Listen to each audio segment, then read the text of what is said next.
এইটা একটা অর্গানাইজেশন। দেখুন, এই অর্গানাইজেশনটার উদ্দেশ্য, প্রাথমিক উদ্দেশ্য হচ্ছে, আমরা এই অর্গানাইজেশনের মাধ্যমে এসেছি, প্রাথমিক উদ্দেশ্য হচ্ছে আমাদের সামনের লোকজনকে শিক্ষিত করা। আজকে ডেটে আপনারা প্রত্যেকে জানেন মার্কেটে বিভিন্ন রকমের ফাইন্যান্সিয়াল স্ক্যাম চলছে। আপনারা প্রত্যেকেই সেই সমস্ত স্ক্যামে, আমরা প্রত্যেকেই সেই সমস্ত স্ক্যামে কখনো না কখনো এফেক্টেড। প্রত্যেকে মুখে হাত দিয়ে বলুন, কোনো না কোনো জায়গায় আমাদের প্রত্যেকের কোনো না কোনো বড় সড়ো অ্যামাউন্ট অফ মানি আমরা লস করে ফেলেছি, টাকা আমাদের নষ্ট হয়েছে।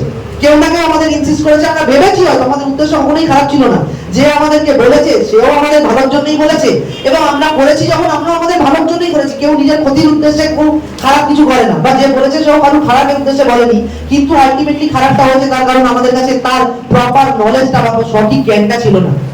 আজকে আমাদের এই ইনস্টিটিউশন লোকনাথ ইন্টারটেক একাডেমি, এই ফিনটেক একাডেমি, ফিনটেক একাডেমির সাথে টাই আপ করে ফিনটেক একাডেমি আজকে ডেটে একটা গ্লোবাল অর্গানাইজেশন, এবং এটি একটি রেজিস্টার্ড অর্গানাইজেশন। প্রথমেই আপনাদেরকে বলে রাখি, এটা কোনো একটা লোকাল ইনস্টিটিউশন নয়।